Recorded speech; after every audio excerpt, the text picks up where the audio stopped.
Nasledujúce video obsahuje tému, ktorá môže byť nevhodná pre citlivé osoby. Všetky postavy sú skutočné. Toto video nie je vhodné pre deti a vlastne ani pre normálnych dospelých. Slovensko, 80. roky. Ticho pred búrkou, zatiaľ čo väčšina ľudí žila svoj každodenný život, v temných kútoch krajiny rástol zločin, ktorý nemal obdobu. Tento príbeh je o mužovi, ktorého meno sa stalo synonymom pre brutalitu a zúfalstvo. Jeho meno? Juraj Lupták. Jeho zločiny šokovali celé Slovensko. Brutálne vraždy, ktoré zanechali za sebou len prázdnotu a bolesť. Obete, ženy, ktoré nikdy nemali šancu. Vraždy, ktoré sa stali viac než len kriminálnymi činmi. Stali sa nočnou morou. Kto bol tento muž? Čo stálo za jeho chladným, neľútostným konaním? Aké temné myšlienky ho viedli k tomu, aby zabíjal bez výčitiek a pocitov viny? Dnes sa pozrieme na príbeh Juraja Luptáka. Na príbeh muža, ktorý sa stal symbolom zla. Čo sa skrývalo pod povrchom každodenného života. Príbeh, ktorý navždy zmenil pohľad na zločin v tejto krajine. Narodil sa v 60. rokoch v rodine, ktorá nepatrila medzi bohaté. Jeho detstvo bolo obyčajné, avšak nebolo bez problémov. Vyrastal v prostredí, ktorému nedalo žiadnu výhodu, ani emocionálnu podporu, ktorá by mu pomohla v neskorších rokoch. Jeho rodina prechádzala rôznymi ťažkosťami, čo sa neskôr odrazilo na jeho správaní. V škole patril k introvertom, no už v mladosti vykazoval známky agresivity. Tento zdanlivo tichý chlapec, ktorý sa nepodobal na ostatných, mal v sebe temné myšlienky, ktoré sa postupne začali prejavovať. Psychológovia, ktorí skúmali jeho osobnosť, tvrdili, že sa u neho mohli začať formovať prvé známky psychopatického správania. Nedostatok emocionálnej väzby, chladný a nezaujatý pohľad na svet. To všetko sa neskôr premenilo na násilie, ktoré sa stalo jeho odpoveďou na svet.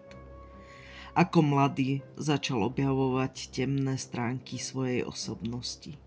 Mal za sebou niekoľko menších kriminálnych činov, no nič, čo by predznamenávalo katastrofu, ktorá mala prísť.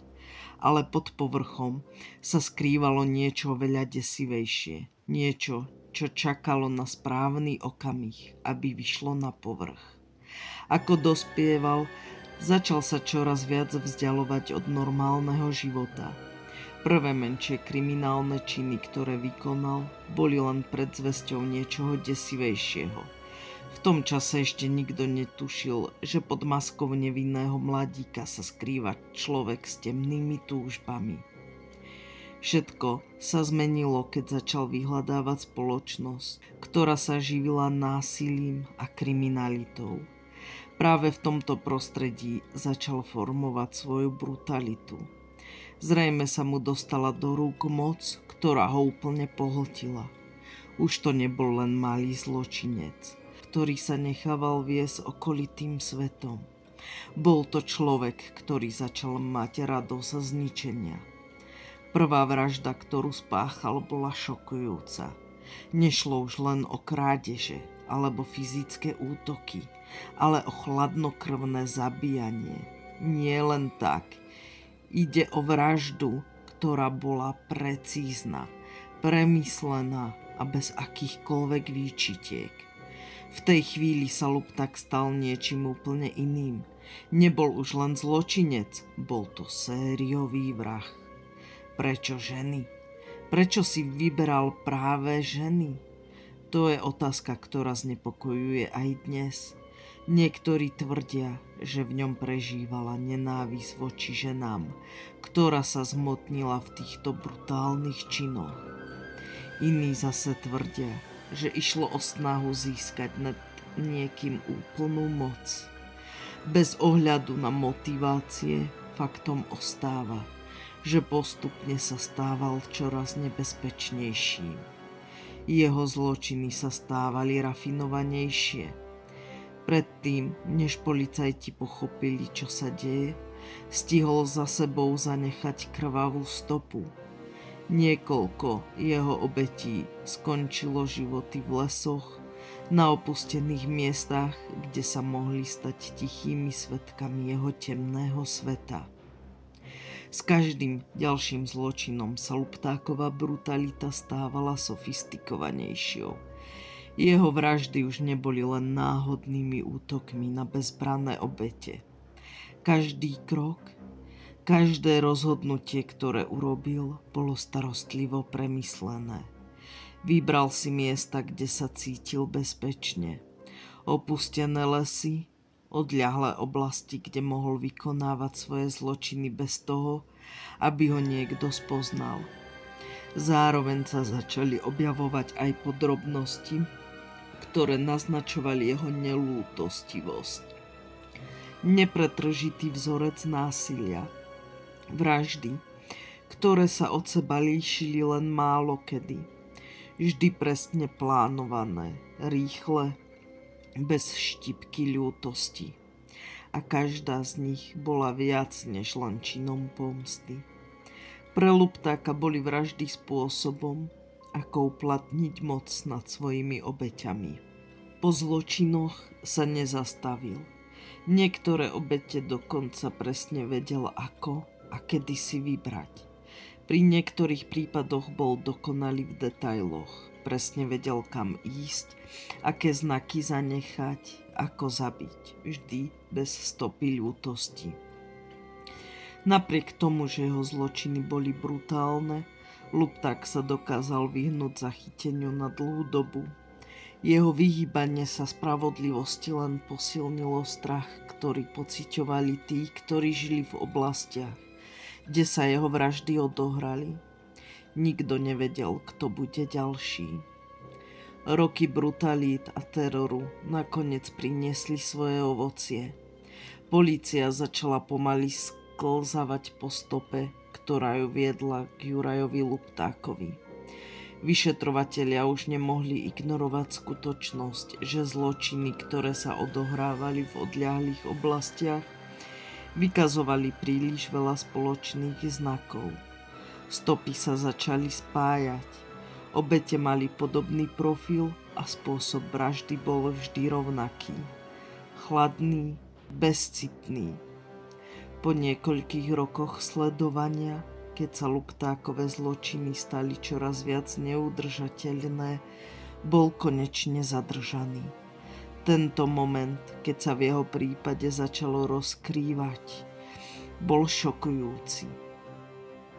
Verejnosť ho považovala za nepolapiteľného. Až do okamihu bol jeho zločinecký život ako blesk v temnej noci. Rýchly, neviditeľný, ničivý. Po jeho zatknutí prišiel nevyhnutný súdny proces a to, čo nasledovalo, ešte viac nepokojilo verejnosť.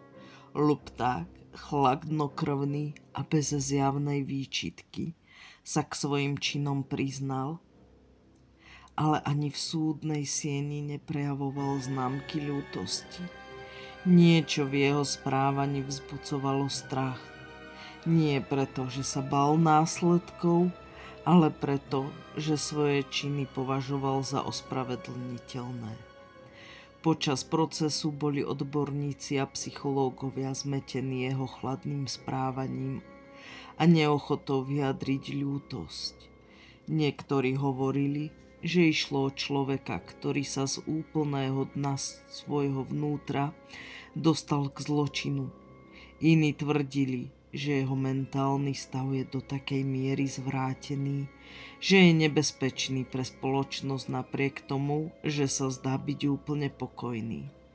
Na konci súdneho procesu bol Lupták odsúdený.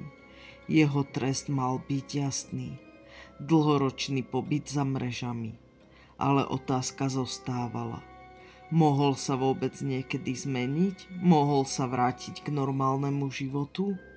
A ak nie, Aký osud ho čakal po jeho odsúdení? Po odsúdení a dlhých rokoch vo väzení sa otázky, ktoré znepokojovali verejnosť, stále nezodpovedali. Mohol byť niekedy schopný nápravy? Aký je život človeka, ktorý sa stal symbolom zla? Juraj Lupták bol uzavretý v cele, no jeho príbeh pokračoval v mysliach tých, ktorí ho poznali.